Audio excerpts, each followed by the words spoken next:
और सर, देश में जो हिंसा हो रही है उसमें सोनिया गांधी ने एक इंग्लिश अखबार को एक लेख लिखा है जिसमें उन्होंने सरकार को घेरा। उन्होंने लिखा है कि देश कहाँ जा रहा है, नफरत का वायरस जो है देश के अंदर घुस चुका है और ये देश को डिवाइड कर रहा है। क्या किस तरह से देखते हैं इस बयान को? नहीं, देखिए, मैडम सोनिया जी ने कहा कि नफ़रत के वायरस देश में आए, और जहाँ तक मैं समझता हूँ कि नफ़रत का वायरस आया नहीं है, वायरस तो ट्रेस हो गया है।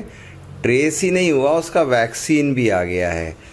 पकड़ में आ रहे हैं वायरस फैलाने वाले। दो पहली स्थिति में पकड़ में आए हैं, एक राजस्थान में माननीय अशोक गहलोत जी हैं, करौली में क्या हुआ, ये वायरस पकड़ में आया। दूसरा मध्य प्रदेश में दिग्विजय सिंह ने कौन सा फ़ोटो गलत डाला है नफ़रत फैलाने के लिए, वो भी पकड़ में आया है। और इसीलिए जब ये वायरस पकड़ में आ रहे हैं ना, वैक्सीन लग रहा है ना, तब आप चिंतित हो रही हैं। और आप इस बात की चिंता कतई नहीं करें। देश एक अच्छे माहौल में जा रहा है, सबके साथ आगे बढ़ रहा है। जो गलत करेगा वह तो ट्रेस होगा ही मैडम जी। अभी दो पकड़ में आ रहे हैं, दो समझ में आ रहे हैं, ये आप ही के बगल में बैठे हैं, इन्हें ज़रा कंट्रोल कर लीजिए। सर, देश में अजान और लाउड स्पीकर को लेकर जो एक बवाल चल रहा है उसको किस तरह से? देखिए, चर्चाएं सामान्य रूप से, हम एक डेमोक्रेटिक कंट्री में रहते हैं, और जब सामान्य चर्चाएं चलती है तो हर चीज़ को कहीं ना कहीं नियम कानून की परिधि में लाकर खड़े करना पड़ेगा। और देश धीरे धीरे अपनी हर स्थिति को सुधार रहा है। जो चीज़ें सामने आ रही है वो चीज़ें धीरे धीरे सुधरती चली जा रही है। और इसीलिए कश्मीर से लेकर कन्याकुमारी तक हम सब एक मन और एक भाव से आगे बढ़ रहे हैं।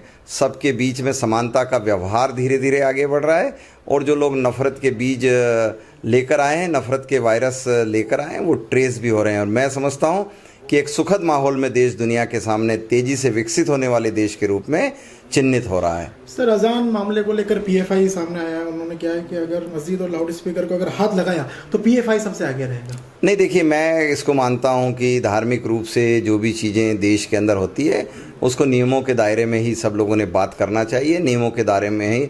और किसी चीज़ का प्रॉब्लम है तो डिबेट के माध्यम से देश उन सब चीज़ों को एक व्यवस्थित सांचे में ढाल सकता है। ढालने के लिए उसे देश को भी आगे बढ़ना चाहिए कि किनको किस चीज़ से कहाँ कैसे प्रॉब्लम है, और देश को सुंदर तरीके से आगे बढ़ाना चाहिए। अजान के दौरान लाउड स्पीकर पर हनुमान चालीसा की भी बात की जा रही है, क्या ये उचित होना चाहिए सर? नहीं, देखिए, एक बात है कि धार्मिक रूप से सभी को अपनी धार्मिक चीज़ें कहने की अभी स्वतंत्रता, कौन कब किस समय कैसे करता है ये एक बड़ा प्रश्न चिन्ह है। और ये समाज को अपने आपसी व्यवहार से इन सांचे और ढांचे में ढालना चाहिए, नहीं तो सरकारों को इसके लिए नियम बना देना चाहिए। महाराष्ट्र में राज ठाकरे ने इसके खिलाफ मोर्चा खोल रखा है।